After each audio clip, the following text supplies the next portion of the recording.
ಆಕೆ ವಿವಾಹಿತೆ, ಮದುವೆ ಆಗ್ಯದ. ಆದ್ರೆ ಬೇರೆ ಗಂಡಸಿನ ಸಂಪರ್ಕದಲ್ಲಿ ಬಂದಿದ್ದು ಹೇಗೋ ಏನು. ಆಕೆ ಅನೇಕ ಕಾರಣ ಹೇಳಿದ್ಲು. ಸಬೂಬು ಸುಮ್ಮನೆ ಅದು ವ್ಯರ್ಥ ಪ್ರಲಾಪ ಹೇಳಿಲ್ಲ. ಬಂದು ಅದು ಕುಂತಲು.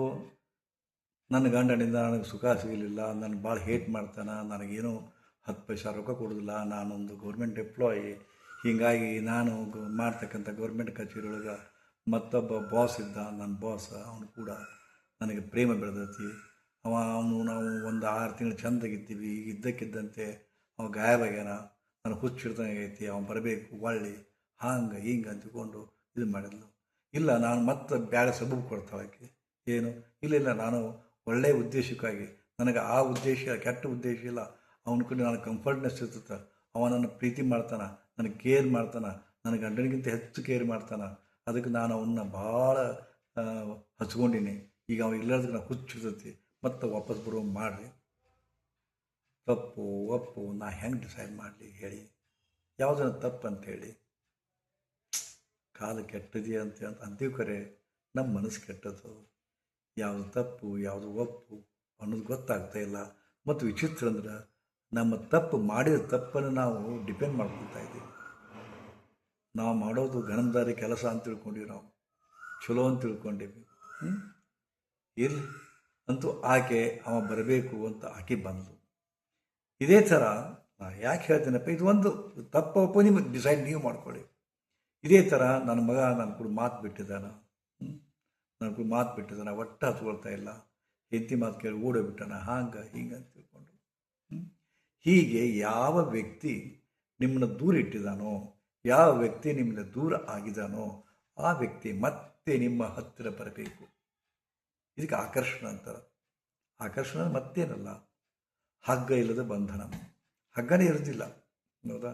ಮತ್ತು ಯಾವುದೋ ಒಂದು ಶಕ್ತಿ ಎಳೆತೊಂಬರ್ತದೆ. ಈಗ ಯಾವುದೋ ಒಂದು ಶಕ್ತಿ ದೂರ ಮಾಡೈತದ, ಹೌದಾ? ಈಗ ಮತ್ತೆ ಅದೇ ಶಕ್ತಿ ಅವ್ರು ಹೇಳ್ಕೊಂಬರ್ಬೇಕು. ರೋಪ್ಲೆಸ್ ಅಟ್ಯಾಚ್ಮೆಂಟ್ ಇದು, ಹೌದಾ? ಸೊ ಹಿಂಗಿದ್ದು ಇದೆ. ಅದು ಮಗ ಇರಲಿ, ಮಗಳಿರಲಿ, ಗಂಡ ಇರಲಿ, ಪ್ರಿಯತಮ ಇರಲಿ, ನಿಮಗೆ ಬಿಟ್ಟು ಕೊಟ್ಟದ್ದು, ಹೌದಾ? ತಪ್ಪು ಒಪ್ಪು ಅನ್ನೋದು ನಾನು ಹೇಳ್ತಕ್ಕಂಥ ಇದನ್ನೇ ಕಳ್ಕೊಂಡ್ಬಿಟ್ಟು ನಾನು. ಯಾಕಂದರೆ ಈ ಕಲಿಯುಗ ಅದ, ಹೌದಾ? ಕಲಿಯುಗ ಅದ. ನನ್ನ ಗಂಡನ ಸುಖ ಸಿಗೋದು ನಾ ಏನು ಮಾಡಲಿ ಅಂದ್ರೆ, ಅಂಥವ್ರಿಗೆ ಏನು ಮಾಡಲಿ ನಾನು? ಏನು ಮಾಡಲಿ? ಏನು ಹೇಳಬೇಕು? ಏನು ಬುದ್ಧಿ ಹೇಳಬೇಕು ಅವರಿಗೆ? ತಪ್ಪಂತ ಹೇಳ ಸಾಧ್ಯವೇ ಇಲ್ಲ. ಸೊ ಅದು ಏನೇ ಇರಲಿ, ಒಬ್ಬ ವ್ಯಕ್ತಿ ನಿಮ್ಮಿಂದ ದೂರ ಆಗ್ಯಾನ, ಅವನ್ನ ಆಕರ್ಷಣೆ ಮಾಡಬೇಕು. ಏನು ಮಾಡಬೇಕು ನೋಡ್ಕೊಳ್ಳಿ. ಒಂದು ಗಾಜಿನ ಜಾರ್ ತಗೋರಿ, ಗಾಜಿಂದು ಜಾರ್, ಮುಚ್ಚಳ ಇರ್ತಕ್ಕಂಥ ಒಂದು ಗಾಜಿಂದು ಭರಣಿ ಅಲ್ಲ, ಸಣ್ಣ ಇದು ಡಬ್ಬಿ, ಗಾಜಿನ ಡಬ್ಬಿ ಅಂತೀವಿ, ಗಾಜಿನ ಜಾರ್ ಅಂತೀವಿ ನಾವು. ಅದು ತಗೊಳ್ಳಿ. ಅದರೊಳಗೆ ನಿಮ್ಮ ಬೆಳಗಿನ ಮೊದಲ ಮೂತ್ರವನ್ನು, ಅದು ಉಳಿಕಿದ್ದಕ್ಕೇನು ಸಂಬಂಧ ಇಲ್ಲ. ನೀವೇನು ಹೊಟ್ಟೆ ತೊಗೊಳ್ಳೋದು ಇಲ್ಲದ ಏನೋ ಮೂತ್ರ ಸೇವನೆ ಮಾಡೋದಿಲ್ಲ, ಸಮೂತ್ರಪಾನ ಮಾಡಲ್ಲ. ಇದು ತಾಂತ್ರಿಕ ಉಪಯೋಗಕ್ಕೆ ಬಳಸ್ತಾ ಇದ್ದೀರಿ. ಒಂದು ಜಾರ್ನಲ್ಲಿ ನಿಮ್ಮ ಬೆಳಗಿನ ಮೂತ್ರವನ್ನು ಹಿಡಿದುಕೊಳ್ಳಿ, ಹೌದಾ? ಅದರೊಳಗೆ 2 ಚಮಚ ಸಕ್ಕರೆ ಹಾಕಿಬಿಡ್ರಿ. ಹಾಕಿ ನೀವು ಯಾವ ವ್ಯಕ್ತಿ ನಿಮ್ಮ ಹತ್ರ ಬರಬೇಕು, ಅವನ ಹೆಸರನ್ನು ಕೆಂಪು ಪೆನ್ನಿಂದ ಬರೀರಿ. ಕೆಲವೊಮ್ಮೆ ಕರಿ ಪೆನ್ನು ವರ್ಕೌಟ್ ಆಗೈತೆ ನನಗೆ. ಕರಿ ಅಥವಾ ಕೆಂಪು ಪೆನ್ನು ಬಳಸಿ ಅವನ ಪೂರ್ತಿ ಹೆಸರನ್ನು ಬರೀರಿ. ಬರೆದು ಆ ನಿಮ್ಮ ಸುಮೂತ್ರ ಇರ್ತಕ್ಕಂಥ ಜಾರ್ನೊಳಗೆ ಹಾಕಿ ಅಲಗಾಡಿಸ್ಬೇಕ್ರಿ. ಅದನ್ನು ಪೂರ ಅಲಗಾಡಿಸಿ ಇಟ್ಟುಬಿಡ್ರಿ. ಇಟ್ಟು ಮಾರನೇ ದಿವಸ ಅದನ್ನು ಕಮೋಡಿಗೆ ಹಾಕಿಬಿಡಿ. ಹೀಗೆ 51 ಬಾರಿ, 21 ದಿವಸ ಅಥವಾ 51 ದಿವಸ, 11 ದಿವಸದಾಗ ಆಗುತ್ತೆ. ಬಟ್ ಇರಲಿ, ಪರ್ಫೆಕ್ಟ್ ಆಗಲಿ, ಖಂಡಿತವಾದ ನಿಮ್ಮ ಪರಿಣಾಮ ದೊರಕಲಿ ಅಂತ ತಿಳ್ಕೊಂಡು ನಾನು 10 ದಿವಸ ಹೆಚ್ಚು ಹೇಳಿದೆ. 11 ದಿವಸ ಮಾಡಿರಿ, ಆಗಲಿಲ್ಲ ನೋಡಿ ಗೊತ್ತಾಗುತ್ತೆ ನಿಮಗೆ. 21 ದಿವಸ ಮಾಡಿರಿ, ಆಗಲಿಲ್ಲ 51 ದಿವಸ ಮಾಡಿರಿ.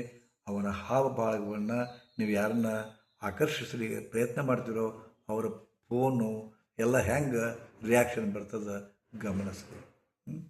ಸೊ ಬೆಳಗಿನ ಮೂತ್ರ, ಅದರೊಳಗೆ 2 ಚಮಚ ಸಕ್ಕರೆ, ಆನಂತರ ಅವರ ಹೆಸರು ಬರೆದು ಚೆನ್ನಾಗಿ ಅಲುಗಾಡಿಸ್ತೀರಿ, ಇಡ್ತೀರಿ, ಮಾರನೇ ದಿವಸಕ್ಕೆ ಮರು ಚೆಲ್ತೀರಿ. ಹೀಗೆ ನಿತ್ಯ ಒಂದು ಸಾರಿ ಇಟ್ಟು ಮರುದಿವಸ ಚೆಲ್ತೀರಿ, ರಾತ್ರಿ ಇಡ್ತೀರಿ, ಮರುದಿವಸ ಚೆಲ್ತೀರಿ. ಹೀಗೆ 21 ಅಥವಾ 51 ದಿವಸ ಮಾಡಿ ನಿಮಗೆ ಫಲಿತಾಂಶ ಸಿಕ್ಕಲ್ಲಿ ನನಗೆ ಹೇಳಿದ್ರೆ ಚಲೋ. ಅಂದರೆ ನಿಮ್ಮ ಖುಷಿಯನ್ನು ನಾನು ಕೂಡ ಹಂಚ್ಕೊಳ್ತೀನಿ. ಇಷ್ಟೇ. ಶ್ರೀ ಗುರುದೇವ್.